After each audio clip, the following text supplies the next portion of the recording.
So this is Mike Gruen from Cybrary, the VP of Engineering here, with Ellis from Bugcrowd. I'll let him introduce himself. Yeah, thanks, Mike. Casey Ellis, the founder, chairman, and CTO of Bugcrowd, originally from Australia. So that's where the funny accent you're hearing comes from. Been out here in the US for about 7 years now. We started Bugcrowd midway through 2012. Got into an accelerator program, and once things started working rather quickly, it was always the plan to actually relocate over to the Bay Area, raise some financing, and do all that stuff. So, yeah, here I am. Cool. How'd you get started? What got you into cybersecurity? Wow. At a young age, I would say I've always had this. I've always appreciated the idea of thinking like a bad guy. And kind of enjoyed that, but never wanted to be one, if that makes sense. So yeah, that totally makes sense. Like seeing a locked door and automatically wondering what's behind it and how you could find out and all that sort of thing. But always having this, being raised, I think, with a fairly strong kind of conscious and moral code. Like, it's this idea of, that's all fascinating, but don't do it in ways that cause harm to people. So that was kind of the precursor to it. My old man was a science teacher, so I was pulling apart radios and playing with computers in elementary school back in the 80s and stuff like that. And really, my career started, finished up high school in Sydney, took a gap year as you do down there, and came back to start university. And loved what I was learning, but couldn't really connect it with any sort of purpose. So I bailed out after a couple of weeks, and kind of tripped over into an IT apprenticeship, which was where my pen test career started, because I was, doing break fix and things like that. And then I just started hacking things, taking what I'd learned on BBSs and IRC and through friends and stuff like that, and actually applying it. And then, pretty quickly realized that this sort of feedback is really valuable to organizations. Like, they don't realize how bad, especially back at that point in time. And I think we're having a renaissance of that now, but it was so easy to do, and like the demonstration of that risk to the organization was in and of itself a really valuable thing. So that's what got me started from a career standpoint. And yeah, I mean, from there, going forward, doing the tech side of things for about 6 or 7 years, moved across into sales and solutions architecture. It was a bit of a weird move, but basically I got married. My wife sat me down at one point and said, "Hey, like, you computer good, but you people good too. And I don't think you realize that that's not that common." Not common. Yeah. Maybe you should try your hand out the front of the house and see how you go there. And at that point, I was like, I was intrigued by the idea of not just solving problems, but actually connecting the solution to where the problem exists, which is more around the sales and marketing side of things than it is the tech side. So I did that for a period, and then I think those two sets of experience got together and conspired, and I got it in my head that I wanted to be an entrepreneur. So I broke bad and started doing that. And Bugcrowd was really the evolution of a bunch of different experiences in all three of those phases of my career, like looking around and actually at the time running a pen testing company that was white labeled and outsourced. And, it was a great business. Frankly, I miss it from time to time because I was working a lot less hard than I am now. Right. But looking at, the setup, like one person being paid by the hour, no matter how good they are, is eventually going to be outsmarted by a crowd of adversaries. And, especially when you consider the fact that they're trying to secure the product of a crowd of creative people on the builder side as well. Right. So the math is wrong. And that's the problem that was kind of keeping me up at night, and, saw the opportunity to solve it with Bugcrowd, and so far so good. That's really interesting. So what were the early days of Bugcrowd like? It was fascinating. I think, the origin of the idea, or when it kind of coalesced, like I'd already started bringing in like incentives and game theory with the pen test team that I was running at the time. And that was really a precursor to some of the game mechanics that we use in Bugcrowd now. But the thing that was really call it the napkin moment or the light bulb moment, was a business trip I took down to Melbourne to meet with a set of customers we were working with in the traditional consulting context, from all sorts of different verticals, like telcos, technology companies. There was a bank in there, whatever else. And what was happening at the time was Google and Facebook were starting to pretty actively market their VRP, their vulnerability rewards program, their bug bounty program. They sort of gotten to the point where it's like, this is working. We want to go out and tell the world about it. And, everyone I spoke to on that trip wanted to talk about it. And they're asking me like, what do you think? Like, this seems logical. Like, it's objectively cool. And, it's this kind of crazy Bay Area thing that people are doing that has a certain like sex appeal to it. Right. But it was more than that. It's like, this seems like a logical way to level the playing field. Like if we've got this, economic and resourcing imbalance in how we're trying to outsmart the adversary, the idea of throwing, the net as wide as we possibly can to get a diversity of talent seems like a logical approach to basically creating a defender's advantage instead of being stuck with the attacker's advantage, right? So my question at that point was, well, what's stopping you? And they all said the same things. It's like, hackers are scary. I don't know how to pay someone in Uzbekistan. Like, my team's constrained as it is. So how am I going to actually manage the overhead of having a conversation with the internet? Like, there was a set of maybe 7 or 8 things that they all basically said without having spoken to each other. And it was literally on the flight home that I realized that. It's like, hang on. Like, those are all potentially solvable problems. If we can build out a platform and a service layer behind that to actually address those issues that people have in accessing crowdsourcing in the first place, and then start to build out this army of people that can be brought to bear, maybe we can take this concept from being a crazy Bay Area company thing and actually make it into something that looks more like the future of work in cybersecurity. So right. Yeah, that was the, and literally it's still a vivid memory. It was like, a can of Pringles and a Crown Lager on a flight from Melbourne to Sydney. Came up with the name Bugcrowd on that flight, came up with the initial reward model on that flight, got home, because this is pre, buying things on your mobile phone, and registered the domain, like got the Twitter handle set up and all that sort of stuff. So if you do a who is on bugcrowd.com, you can actually see what day that happened, which is part of our folklore. But yeah, that's really how it all got kind of kicked off.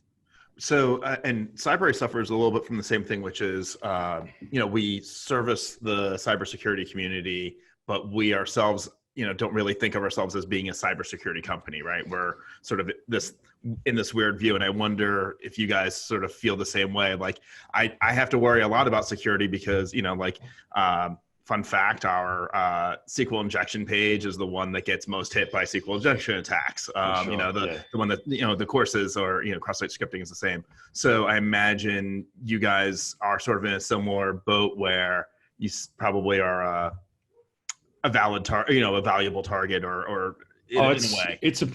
It's an extremely hostile platform. Yeah, totally. I mean, right, yours is probably even more hostile than ours. Yeah, totally. Like when you consider, the power and the creativity and like the chaos, and I mean chaos in the positive sense, like the chaotic thinking that comes with being a breaker, containing all of that on the one platform is definitely, we've learned.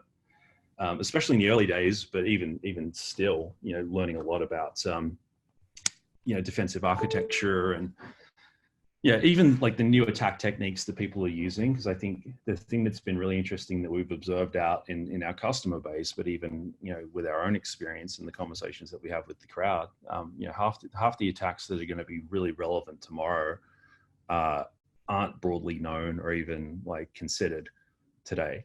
Right. So like there's new stuff that comes over the hill that, as it turns out, was always there the whole time. We just weren't thinking about it or looking at it in that way. So yeah, that side of it's really fun. And obviously we get to see that for the customers as well. Like we started eating our own dog food very early on in the piece, just because we thought it was the right thing to do. Right. I think it's drinking your own champagne if you're going to try and sell it. Yeah, but that doesn't... I'm failing to invoke the Aussie self-deprecation if I talk like that. So No, at the last place I worked, it was also eat your own dog food, despite our sales team's best efforts to say no, drink your own champagne. Don't say that. Say it's champagne. It's like, yeah, no, for sure. So yeah, it's an interesting, because I do think as well, and this is probably, I sort of heard you tapping into this at the front of the question. Like, my view, and I think our view as a company, is that security, like, this is not about bugs. It's not about, vulnerability scanning. It's not even necessarily about some of the higher order things like, disclosure and like legislation around, good faith hacking and things like that. It's actually about creating feedback loops between people that think differently. Right. You've got builders who are very good at, making a thing work, and they're incentivized to make that thing work. What they're not necessarily good at or KPI'd on is making it not do all of the stuff it shouldn't. Right. So, like, logically, you need a mindset that can come in and think in that way to identify like the risks that are obvious and need to be fixed straight away. But I think it gets even better when you start to get a bit of almost like a Vulcan mind meld thing happening from one side to the other. Mm-hmm. And you end up with builders that, they're not security experts necessarily, but they're just mindful of the fact that, bad stuff can happen. Right. If you aren't thinking about this as you do your job. Yeah, no, I mean, that was my experience. So my background, I was a VP of engineering, but all the way back, I've been a software engineer, right? And I got into cybersecurity, kind of similar to you in the sense that, like, I just sort of, I've always been a tinkerer. I've always taken things apart, always wondered, like, I wonder how I could break that. Probably shouldn't. And then, flash forward a little bit, I got exposed. I was working as a contractor, and I was the liaison between the company that was doing the security testing on the platform and the company, the contractor that had built the thing, and then the client, right? And it was amazing. And one of the things you mentioned about being like well-spoken and also being able to do the work, the particular person who was doing the testing was really good communicator and felt in no way threatened by my presence, and showed me all these cool tricks. And I was like, oh, wow. Now I know how to prevent this. Now I can test this stuff on my own and make your life easier next time you go to do the testing. He doesn't want to have to write up a big report. Well, and I think pen test is it's always been, and it's, continues to be an issue in the pen test industry, and with automated tools as well. You find a thing, and you come back 12 months later and you find that same thing again.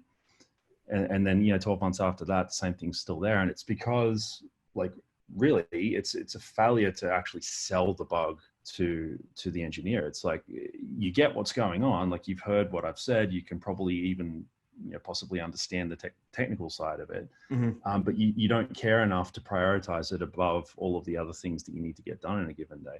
And I would challenge that maybe a little bit. I think in a lot of cases, I think it gets back to what you're saying before about that sort of education, that just being mindful of it. It's not, I don't think any engineer goes into it sort of dismissing those things. They just forget or don't really think about it or whatever. And so that education because to me, it's never exactly the same thing. It's always some sort of slight variation on a theme. And it's like, if I could just teach you the theme, like sanitize your inputs is the solution, not like the SQL injection. There's other things that fix that one thing in that one spot. Yeah, no, totally. Yeah, and just to be clear there, I'm not talking about it being a product of ambivalence. It's really priority, right? Right. Because, like, if you're building stuff, as we were saying before, if you're building things and that's the KPI, that's the thing that makes a business money. Right. Then logically, anything else needs to fight to get to the top of that, absolutely. Of that list. And I think that's the hard part. So, the bit that we've seen be really effective when you start getting reports in from the outside world, rather, from the crowd, it feels to a security team, but then also to an engineering team and anyone else around, like you're being hacked for real. It's like, holy crap, this kid from 8,000 miles across the ocean just owned my stuff. I didn't think that the boogeyman was real, right? In the way that I now think, because he's friendly and we're going to pay him and it's all great, but I wonder what his next door neighbor's like. And all of a sudden, this awareness of the fact that not only do vulnerabilities happen, but they can be exploited by the outside world. I think that's the oh shit moment, is what we refer to it as. Yeah, no, I agree with that. I think making it a little bit more real, more tangible makes a lot of sense, because I think a lot of devs sort of don't necessarily think about boogeymen breaking their stuff. They think about like inept users breaking their stuff, which is also a very valuable thing. And, QA 100%. teams are there for that. And it's the same sort of thing of like, engineers are good at building. Not everybody has the same the same capability when it comes to destroying. It's definitely a different skill set, and it's very, very hard to find someone who has both mindsets. Different mindset. Yeah, exactly. Yeah. And so, when it comes to just having some awareness of how your bridge may fail is an important part of building bridges, right? And so somebody has already figured, and so I think that education and then also making that boogeyman real or more real is definitely is good. I think that's been my experience as well. Yeah. To me, because it's, when you think about bridges, it's a good analogy because, structural engineers and mechanical engineers, a lot of what they learn is around failure. Right. It's not, it actually starts with failure, I think, for a lot of, the training and the courseware that those type of people do. And I think those sort of any patterns and that kind of training, there's a lot of that around in engineering in general, and definitely security has tried to, create more of those and get them across. The reason that I keep on bringing it back to this, this kind of boogeyman concept is that, and the priority stuff that we're just talking about as well. Like once the awareness of the importance of this is internalized, then it changes, then the behavior changes. Like all the while that it's external, you can choose to do it or you can choose to deprioritize, and it might not be a function of, ambivalence or like understanding or anything else. It might just not be the most important thing that needs to be done at that point in time, right? Right. So once the need and the importance of doing it is internalized, that's when the behavior starts to change, more long-term, I think. Yeah, definitely. And I think it's actually more than just engineering. I think a lot of engineers, especially the back-end engineers, it's already important to them. It's already sort of there. And I think it's actually at the business level where there's struggles and, making it more real to them. And, the problem with the bridge analogy or the building analogy is when a bridge collapses, people actually die, right? When a website collapses, probably not so much, but it's becoming more and more of a thing, right? As these breaches happen and as there's way more money on the line, there's businesses that can go under.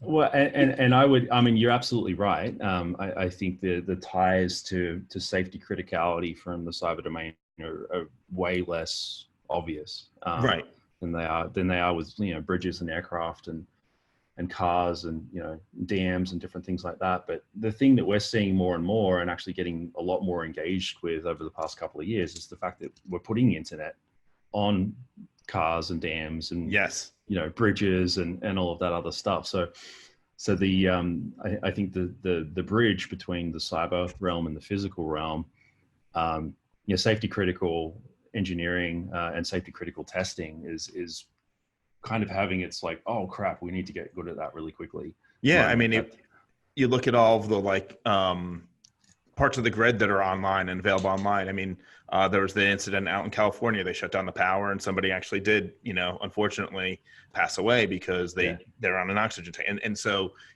we are definitely crossing that boundary. I agree with you.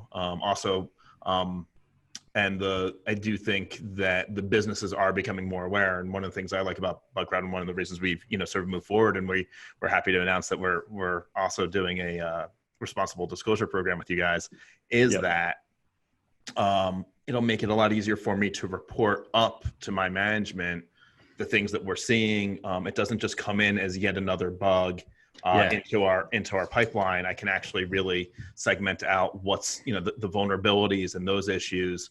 We have a really good DevSecOps mentality here. Our whole build process has vulnerability scans and dependency checks and vulnerabilities on those dependencies and so on and so forth. But in the end, those don't catch a lot of, they can't catch the more complex or the more nuanced problems. And so having reports from those systems plus reports from the outside makes it so much easier to sort of say, like, this is where we're at. This is how this is how much time we're spending on it. This is how I feel like from a security perspective. It sort of makes it more real for them as well. Yeah, definitely. And it aligns the business behind it as well. I think going back to what you're saying, like the idea of, yeah, security's like, it's a fascinating space. It's really interesting. Like the stuff that we get to see is just fun. Right. There's elements of it that are just fun, frankly. But when you boil it dry, it really is just a subset of QA. Like these are bugs with benefits, right? Right. And you know, it also really just functionally is a subset of business risk management, you know, in the same way that like HR risk is a thing, or Right. you know, risk of like forex or arbitrage or whatever else. And I think, you know, where we're really up to as a market, everywhere, like the hackers and the defenders and the people that are practitioners in the middle as well, is you know, beginning to realize that, but then starting to work out how to operationalize it. It's Right. Okay, if this is a risk issue, like how do we quantify it? How do we make sure that we're, you know, investing appropriately in it, like not too much, not too little, you know, all of that sort of stuff. I think the need to do that's becoming pretty clearly understood, but we haven't quite figured out how yet. Right. But you know, the whole idea of, you know, you referred to you know, responsible disclosure program. I think part of it is this idea of a business being mature enough to say, okay, I'm ready to accept and actually invite feedback from the outside world on my security posture. You know, it's interesting because that's not a new thing. Like that's been going on for 30 or 40 years. It's the use of the word responsible in that's been a hot debate pretty much that entire time, because, you know, I like and have actually defended the use of responsible as responsible disclosure versus, you know, vulnerability disclosure or coordinated disclosure, one of the other ways that you could frame it, because there is a responsibility on both sides to you know, see the conversation through, to actually measure the risk, you know, to communicate, to empathize, to do the right thing by the user, right? That's Right. where the responsibility is. I think the challenge with that term is historically it's been used as a way to put researchers back in their box. It's kind of, there's a loading almost. Oh, If you're a hacker and you're trying to help me and you're not doing everything exactly the way I ask you to do it, you're somehow therefore irresponsible. Which, you know, can be true, but I think the way it's been used has been a pretty kind of heavy hammer that's been dropped on the heads of a lot of people historically. That's really interesting because I've never really spun it that way. The responsible part being applied to the person doing the submitting. I've always considered the responsible part being us, the company, owning that responsibility of disclosing the fact that we know that we have these problems. Which is perfect. And it's the way that I think the term you know, should be used. I think there's been some really interesting, you know, debates. It's one of these ones where if you start a fight about it on Twitter, it'll go on for like 3 days, Right. Almost without fail. But you know, the whole idea of like, you know, people having this default on your side as an engineering leader, like the default is, no, this is our responsibility, and it's the responsibility of the submitter, you know, to do the right thing as they do that, and we're both all going to be responsible, and shit's going to get fixed, and it's great. Right.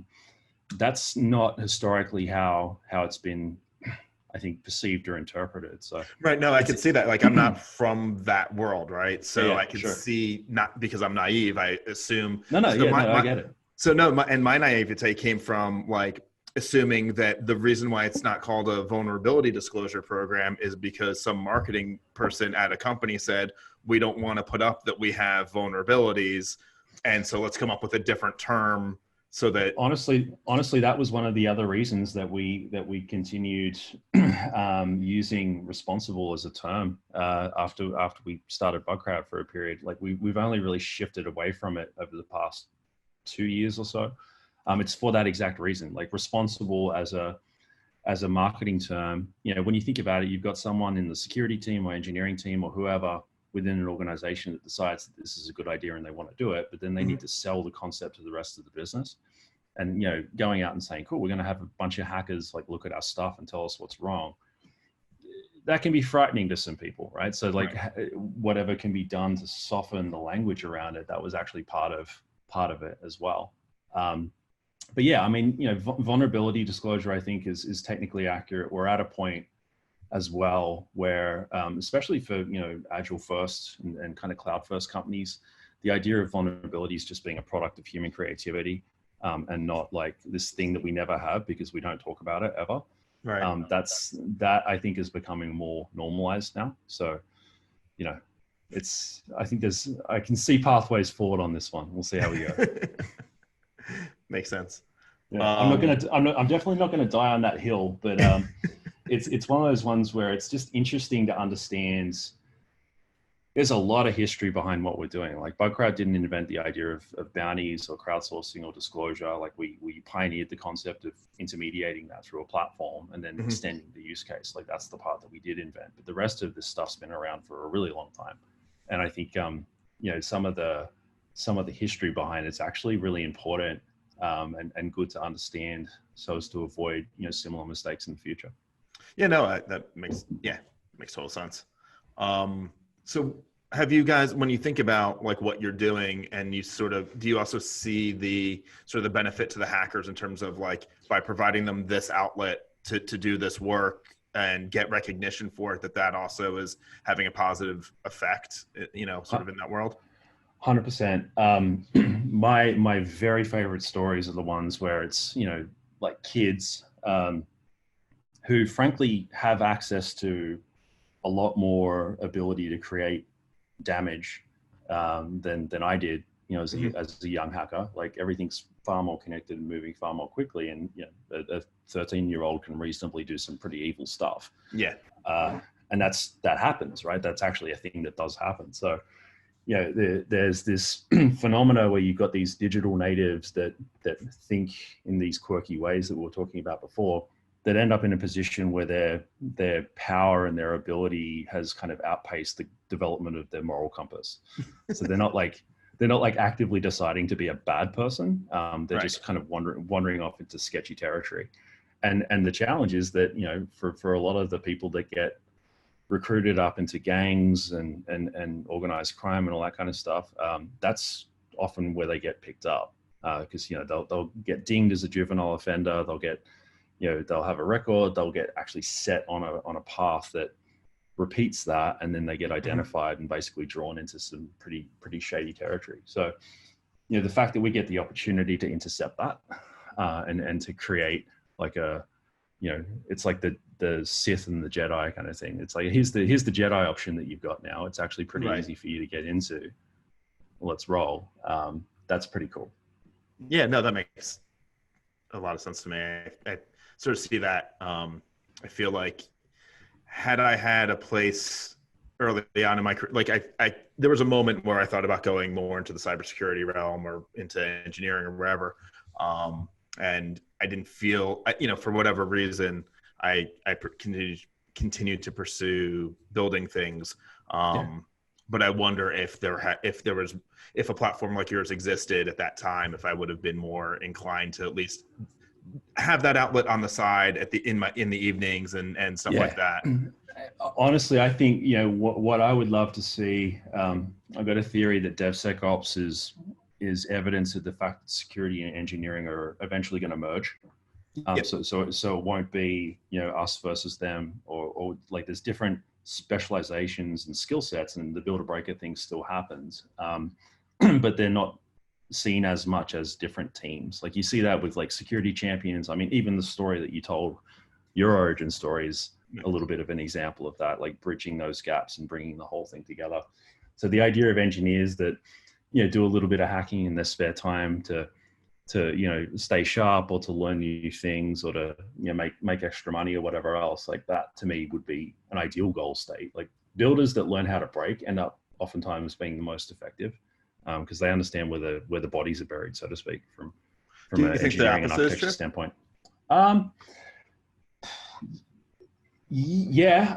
think it's an interesting one, because breakers that learn how to build, they can have a tendency to get tripped up by all of the bad stuff they know can happen.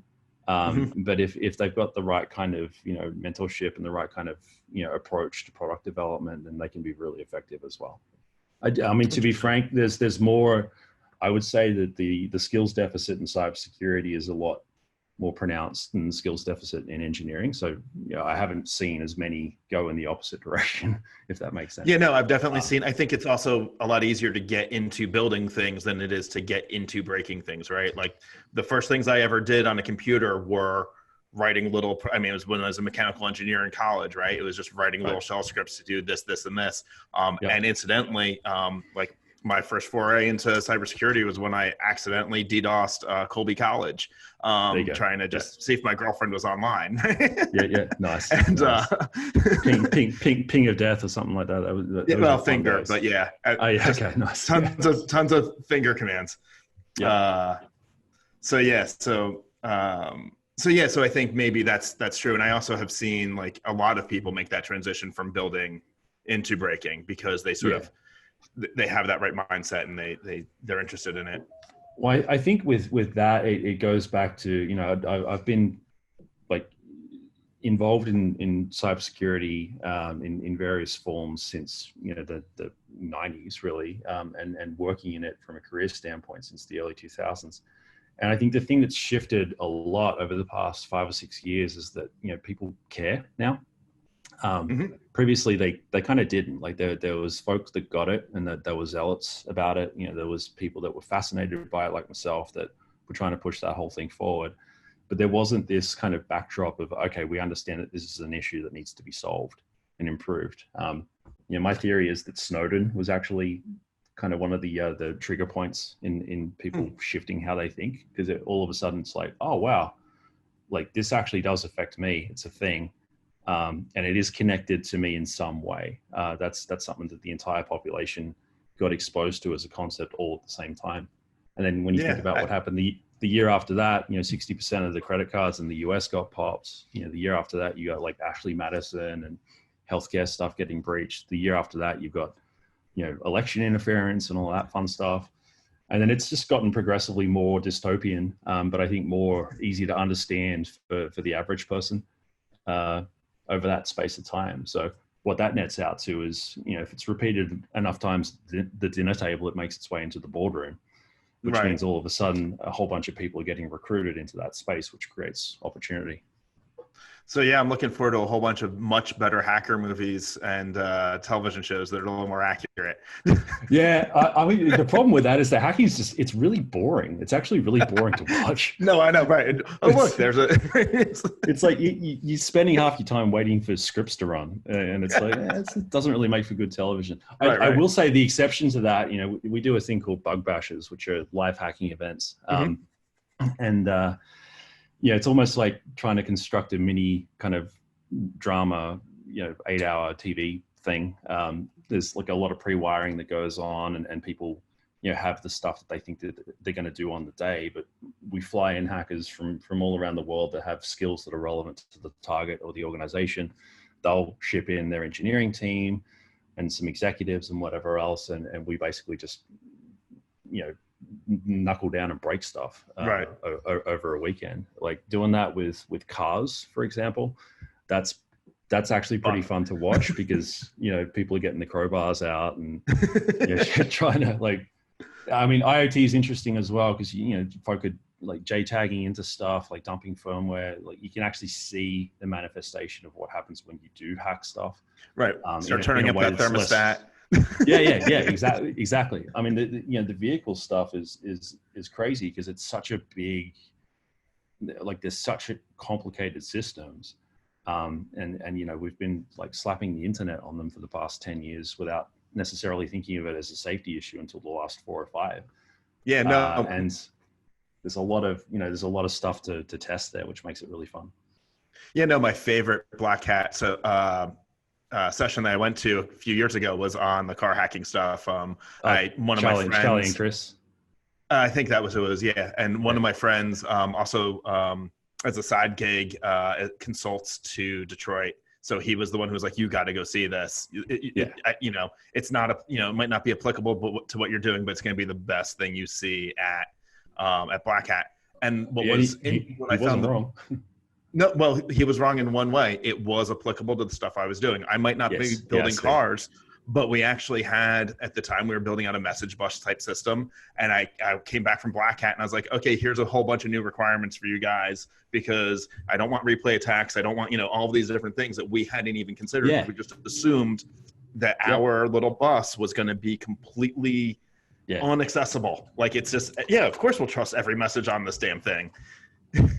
And that's like literally, when we're talking about critical infrastructure and all that stuff before, like that's the same problem that's replaying now, in like aviation, in, shipping, in power, all that stuff. Like there's systems, like these are networks that have been around for, 30 or 40 years. Sorry, my phone's ringing here. So, networks and systems that have been around for 30 or 40 years, and all of a sudden the internet's inside them. And it's like, oh, hang on. We didn't design, access or permission models, or even like, traffic control models that actually support, the potential for a hostile actor to be within this network. What are we going to do about that? Like the first thing obviously is keep them out, but then, okay, assume that they get in at some point. How do you start to redesign the things that you've built? Right. So like that, what you went through with the message bus thing, like it's still, I think, an anti-pattern that exists in a lot of places. Oh, no one's ever going to touch this. Right. If we have a hard enough outside, then we don't need to worry about this. Which obviously is shifting as everything turns inside out, cloud and digital transformation. Like for the older organizations in particular, they're really struggling to get their heads around that, because it's a fundamental shift in threat model. Yeah, that makes sense. I think it's also, I think there's some people even within those organizations that have their head wrapped around it, but you're steering a giant ship. The larger the organization, the slower it is to turn. And the more moving parts you got to line up in order to turn. I think that actually ends up being the bigger issue. Right. Yeah, definitely. And all the legacy stuff. I mean, there's, I did a brief stint at a large organization who I think they were taking the right steps in the right direction, in terms of even in a DevSecOps type direction, but they're just so large that I was like, I don't know that I have the patience to be here to see this all the way through. Rolling DevOps, rolling Agile out, digital transformation teams that work in companies that are like 30 or 40 years old. Honestly, I tip my hat to those folk, because it's a big, like, that's a lot to manage. You've got, the folk that have been doing it the old way, looking at some of the newer stuff and saying, well, why aren't doing that? So they have to keep their arms around, becoming accidentally agile. Right. But then if you want to like fully transform, it's not just, engineering processes that need to change. Like it's literally the entire cadence of the business that needs to be basically forklifted at that point to be able to support it. So, and sometimes you spend a lot of time with your legs on either side of the fence, I think. Yeah, no, I mean, I was in several meetings where the business side, the people who were, in a lot of ways the most affected, because they didn't have direct access to engineers anymore. The shift was like, there's like programmers assigned to these guys and they just tell them what to do and they hack whatever that needs to get hacked, and hack in a building kind of way, not a... I understand. The original definition of the word. Yeah, exactly. So building some things. And then now all of a sudden there's like more processes in place, and this notion of like, no, you don't each have your own dev. Like we're going to pool these guys and then build sort of these multifunctional teams, and you're going to be a member of a team. And like, no, and there was no way to sort of roll it out in like a phased in. It was definitely like we have to do this kind of big step. And they were definitely big bang. Yeah. I mean, it's interesting with that. We just announced a new product called Attack Surface Management, and part of it is actually to address the problems that the organizations that are going through that have, because usually there's two big challenges, like the idea of where's my old stuff, but then also where's my new stuff. Right. The legacy IT issue, like, okay, where are the things that came in through that acquisition that we did back in 2002, that we thought we switched off, but it's probably good to go and find them and make sure, because usually by that point they're gone, and you need to literally go out to the entire internet and go looking for stuff that you believe to belong to them. Right. And then on the shadow IT side, especially for these larger organizations where there's like pockets of transformation happening, but it hasn't been rolled out right across, you end up with a whole bunch of stuff that's happening, not necessarily under the governance or the oversight of the security team or even the IT or engineering team. Right. It's just like, okay, YOLO credit card and EC2 and off you go. And that's a really common thing, which is reasonable because you're trying to build a product and get things done. Right. Right. But the risk, as long as you keep it under this budget, my corporate card's going to be okay. yeah, exactly. So really what attack surface management was born out of, watching what happens with bug bounty programs. A lot of the risk comes from people, like from things that people have just forgotten about that are on the internet. Like that's what we've seen. And because, the traditional bug bounty model is the first to find each unique issue is the one who gets paid. And the more severe the issue is, the more they'll get paid for it. The different hackers have developed their own workflows to look in places they feel that others aren't, which is netted out to this whole like, holy crap, we don't know where our stuff is, kind of realization for a lot of folks that we've worked with. And I think the internet at large, like this has been a problem for a long time, but I feel like it's actually had the light shone on it, partly with credit to the bug bounty hunters that have gone and done this. So we've optimized just to do that part. It's like, all right, let's go find your stuff. It's, it's 11 a.m. Do you know where your assets are? And then prioritizing it and actually, being able to use the context that we have from having done this now for 7 years to say, okay, we're not going to test each one of these assets, but based on what we've seen before, these are the ones that you should go and look at first. Yeah, no, and the whole shadow IT thing, even small companies, so I've worked predominantly at small companies. Last couple jobs I've been in charge of IT and like as the VP of engineering, I'm head of security and IT and infrastructure and all sorts of hats. Yeah, many hats, right? Because it's a small company. But it's amazing that how much procurement and other things don't necessarily go through, even in a small company, because you're trying to move fast. You don't have all the processes in place. Nobody even knew, I needed to talk to somebody before I bought that thing, and I think that's, that happens a lot. So I don't even think it's just a big business problem. I think it happens at any company. And I think there's more and more technology coming online. And for people like, my go-to example is like marketing, right? Marketing has access to all of these tools and all of these capabilities, and making them more security aware when they're looking at how they're going about doing their thing is really important, because now the choices they make can actually affect your security posture. Most definitely. Yeah. And adding to that, I think the default route to market for any of these platforms is actually to go through that back door. Right. It's, okay, like how do I find the person with the credit card and the idea or the pain point or whatever, and have them, try this thing out and then kind of dig yourself in and upsell from that point. Like, I love that as a go-to-market motion, because I think it's really given, the fact that digital natives are growing up and getting checkbooks, it's probably how things are going to look more often than not in the future. But the risk it creates, you've gone and gotten this platform, and then the next thing you're doing is integrating it in with Google Drive and plugging your email through it and all of this stuff. And all of a sudden you've got this like authenticated, basically backdoor into your organization that was actually built to be that, but isn't the work of a malicious actor. It's like, oh, okay, that's a fun problem. Right. Yeah. Yeah. I mean, when I think about Chrome extensions that potentially have the ability to read all of your emails, it's like, I can't, it's very difficult for me to control that. Or all the Slack apps. It's like, and then people complain that I've cut off their access. It's like, I'm sorry, like, need to worry about these things. Slack is our major form of communication. We don't use email, so everything's in there.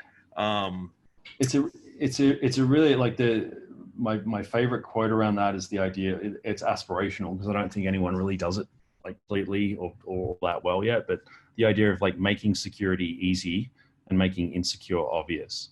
Right. as like the goal. Because like this whole, but I need to use that Chrome extension, or this trade-off of usability for security, that's not going to go away. Right. So the problem becomes, okay, well, how do you allow as much freedom as possible to be able to get your job done, whilst making insecure things obvious to the user and to the business as well? Right, and that's actually Cybrary. I mean, it's almost as if I put you, you're a shill for Cybrary, but that's a lot of what we're looking at is we call it security enablement, which is really how do you educate more and more of the tech team. Where that's where we're getting started is in this DevSecOps and engineers and others, and helping them to make good decisions, and then like beyond that, like I sort of see it, security going well beyond.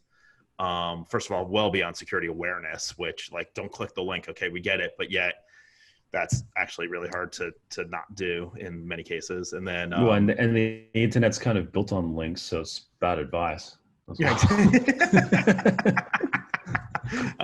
That was one of my other favorite Blackhats, by the way, was, I can't remember her name, but she had done, she basically invited somebody to try and spearfish her. She's like, I'm a security researcher. There's no way I'm going to fall for this. And like, sure enough, she fell like for 3 out of 5 of their attacks, because like, it's just that easy. Yeah. People, people are the weakest link in all of this. Yes.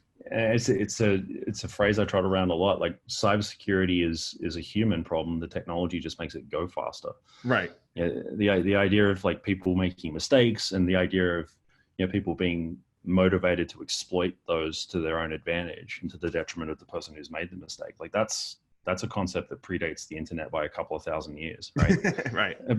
But now we're in this position where it's all hyper connected, growing and changing, like by the second, and really the ease of entry to be able to both make those mistakes but also exploit them is going up alongside that. So that becomes the challenge. Yeah, no, it reminds me, one of my favorite quotes, and I'm going to get it wrong probably, is Mitch Radcliffe from like 93 or something along the lines of, no other invention in human history lets you make mistakes as fast as a computer, with the possible exceptions of tequila and handguns. So and if it was today, it'd be like, well, and Twitter. You probably throw Twitter on top of that list now, I think. But yeah. It's a great quote. Yeah, I like that. The other one, we were talking about the sort of shadow IT and people finding that guy with the credit card, or that person with the credit card to just get you in and get you embedded. It all goes back to another, like, it's easier to ask for forgiveness than it is for permission. Which is a Grace Hopper getting quote. Something. Yep, I love that one. Yeah, because it's so much easier to get. Like once we rely on a thing. I mean, that's every place I've worked at where we've really sold, like, solutions to a team that's like, that's how that was our way in, right? Like right. We'll get through. It's mostly in the government space. Like, how do we get this? The approval process is impossible, but we have this awesome natural language processing engine, and like, if we can just make ourselves invaluable to them, then somebody up on top will say, yeah, no, they need this, and we'll take the risk. Yeah, no, it's totally, and it's interesting because that forgiveness not permission. Like, Grace Hopper is practically a patron saint of Bugcrowd. We're massive fans of hers and have been for a long time, and that quote is usually attributed back to her. It's a funny one because I think really the direction that technology and business, like right across the board, and obviously this is true in tech, but I think it's happening elsewhere as well, is that model of forgiveness not permission. It's like, okay, how hard can you push a thing to get the things that you need done, either as an individual or as a company, with your view of what the future should look like, and then be able to seek out forgiveness if you get it wrong, right? So like, right. I think there for security, the challenge becomes, okay, how do you minimize the damage? How do you minimize the impact of people that might need to ask for forgiveness later? Because it's not right. Like you can ask them not to do that. I think that's part of the challenge. Yeah, no, that's very interesting. Very cool. I don't know. I know we're getting close to sort of the end of the time we had booked. do you have any, I mean, is there anything else we want to cover before we sort of sign off? Yeah, I mean, just in terms of, I'd love to hear a little bit about how this whole kind of offensive security side of security, because there's obviously a lot to it, and the idea of breaking things is just one piece. But what's Cybrary, like, how you guys are thinking about the evolution of that over time, because it clearly is rising in popularity. Yeah.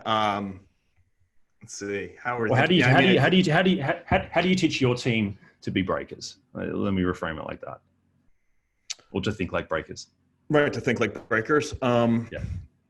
So I have an advantage in that I've, as a small team, I've hired some pretty senior folks. So, awesome. It's a matter of having a couple of the right folks on the team that have, you sort of interview for that mindset at a senior level. And then, they're the ones who push those ideas down to the others. So I really looked for the senior engineers to have some of that already. And, there's an extent that, I have that background as well. So I can push on that, talking Sure. to people, so I think I might be at a, I don't know if I'm a good representative set or not, but definitely, I mean, having a couple people on the team who have those sort of ideas and have been through it before, definitely help. And DevSecOps, I mean, there's a reason why I've really embraced it. It's, it's more than just, oh, let's treat our infrastructure as code and all the rest of it. It's how do we really secure the entire pipeline and